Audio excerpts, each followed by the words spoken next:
y'all, I just got back from Cpac. That was fun. PJTV, thank you so much. I met Michelle Malkin. She's so cute. Brother man cannot be cool around her at all. In my mind, I'm thinking I'm gonna walk right up to her and say, hey girl, you know I love your stuff. But when I met her, it was more like, you're so smart. Purdy. Fist bumps. I met Michelle and had about as much cool as Urkel. Oh, dang! She is so sweet and approachable, y'all. I went up to her and asked her if I could get a picture. She turns around, she goes, oh, hi, Zoe! And I'm like, you know my name. I met Joe the plumber, man, that dude is just chill. He is just all about a laid-back and peaceful demeanor. It was like he just floated through a convention and could take pictures with people without stopping. They'd be like, Joe, can we get a picture? And Joe would be like, gather around, say cheese, flash.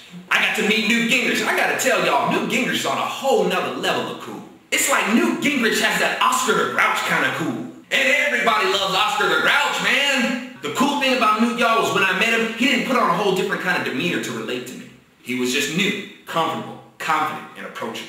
Now as we get started, y'all, I want to address these comments about me repeating stuff over and over again. Look here, y'all. Unlike you, I'm not that full of myself. And in this case, I'm not so full of myself as to assume that everybody has heard what I've got to say. Everybody knows me. Also, y'all, a big part of learning and development is in repetition. Liberals have been repeating their message for decades. I don't hear you complaining about them. Yet I notice that you haters keep coming up into my class. If you don't like the way I run my class, get out. See, unlike your elitist liberal professors, I don't hold a captive audience. I'm not going to dangle a grade over your head and force y'all to agree with me. And part of the reason why I keep repeating things, you haters, is because of you. Because obviously you don't get it. And the diligent teacher keeps the lesson going until the student does. Now when Rush Limbaugh gave his speech, I went up to my room and watched it on CNN. See how fair and balanced I am? And I knew when his speech was over, those liberals were going to tear into him, and I was right. Right off the bat, Rush Limbaugh is mean-spirited. Y'all, let me tell you, Rush Limbaugh is not mean-spirited. That's your mean-spirited disposition that you're projecting onto him and other people in the conservative movement. When Alan Keyes brings intelligent perspective, and the only thing that D.L. Hughley can respond with is something like, excuse me, I think I hear the massa calling. You don't think that's mean-spirited? Hey, D.L., let me tell you something. When the massa calls, nobody's ears perks up higher than yours, okay? See, DL, your responsibility is to the masses to make sure that the thoughts and convictions of the black community are to serve the Democrat Party. See, your job is to herd that ballot cattle and keep them on the plantation, keep their votes ready to be farmed. Now, when a brother like Alan Keyes breaks free, you got people like D.L. Hughley go, oh, look at Massa, there you go, there we go, we gotta go get him, we gotta bring him back to where he belongs. But unfortunately, we have legions of people like D.L. Hughley who won't let black people be free. People like D.L. Hughley are dependent on racism to get a cheap laugh so they can keep their job. It is the delightful job of D.L. Hughley and the likes of him to remind you that you're the children of slaves, or heck, that you're still slaves, despite the fact that you've never felt a whip on your back or that you've ever had your fingers cut from picking cotton. It is his job to enforce the notion that your lot in life is to be a slave. As if black people were the only ones to ever be enslaved on this planet in the history of mankind. You ain't gonna find too many ethnicities that haven't endured slavery. Before America was founded, our ancestors enslaved more white people than they enslaved us for longer periods of time. I don't care what the time period is. I don't care if it's blacks enslaving whites, whites enslaving blacks. Slavery is wrong. Slavery is done. So why don't you let it go? Oh yeah, I forgot. Because there's money in it for you. You know, you're looking real comfortable in the masses' house deal. So anyway, as I was watching CNN and Rush got finished with his speech, the comments started coming up. And of course, the comment came up that Rush is the new Hitler. Look, liberals, I thought prejudice was bad, and it's quite clear that you hate Rush Limbaugh based on prejudice. See, Rush Limbaugh is a capitalist. Adolf Hitler and the Nazi Party were socialists. When the state claims industry and capital dipping into somebody else's pocket to spread the wealth around, you know, that thing that you support, that's socialism. So it looks to me like you liberals have more in common with Adolf Hitler than Rush Limbaugh does. Rush Limbaugh is pro-life. Adolf Hitler and the Nazi Party were pro-abortion. Who else is pro-abortion? Oh yeah, you liberals are. Once again, it looks like you liberals have more in common with Adolf Hitler and the Nazi Party than Rush Limbaugh does.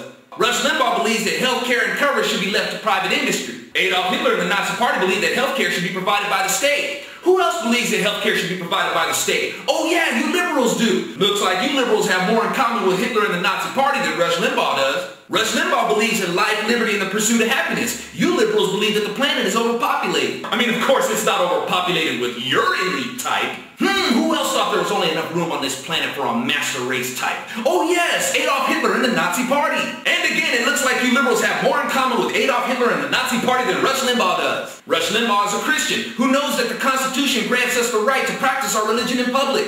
The objective of liberals has been to subtract religion from the public, especially Christianity. Who else was anti-religious and didn't want his nation to be separated by religion? Oh yeah, Adolf Hitler and the Nazi Party. Dang, here it is again. Looks like you liberals have more in common with Adolf Hitler and the Nazi Party than Rush Limbaugh does. Separation of church and state. You liberals have nothing on Rush Limbaugh, and the very thing you accuse him of being is exactly what you are. You liberals have been trying for years to bring him down with some sorry accusation about him being a racist. The only ones obsessed with race is you. Hey liberals, you want to have some fun? You really want to test your open-mindedness? Take the racial element out of this, and I want you to listen to Malcolm X and Rush Limbaugh, and you will find they sound exactly the same.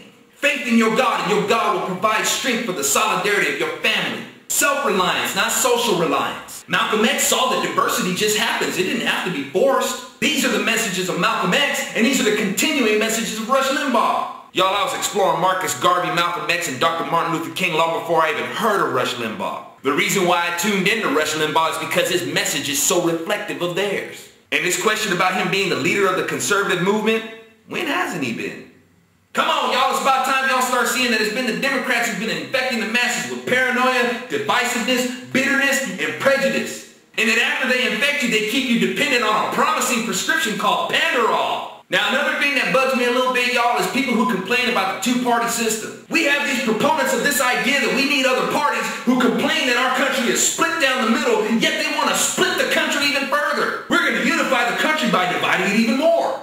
Man, that's like saying we're going to stimulate the economy by raising taxes on business. I'm not a Republican because Republicans have failed to do this or that. Look, y'all, that is the fault of people in the Republican Party not sticking to principles. Conservative Republican principles didn't fail. It's the people who failed to stick to them. I'm not going to stop being a Republican due to the failures of others. Instead of excommunicating yourself and complaining about the Republican Party, why not step up and say, you know what, this is how we do this. This is what a Republican is. Now that's just my suggestion. You don't have to. You can go ahead and sit there like you're above the fray and enlightened and sit in judgment of the rest of us. So anyway, y'all, the liberals have been weaving a spell over the masses for 40 plus years. Our objective as conservatives is to break that spell in 4.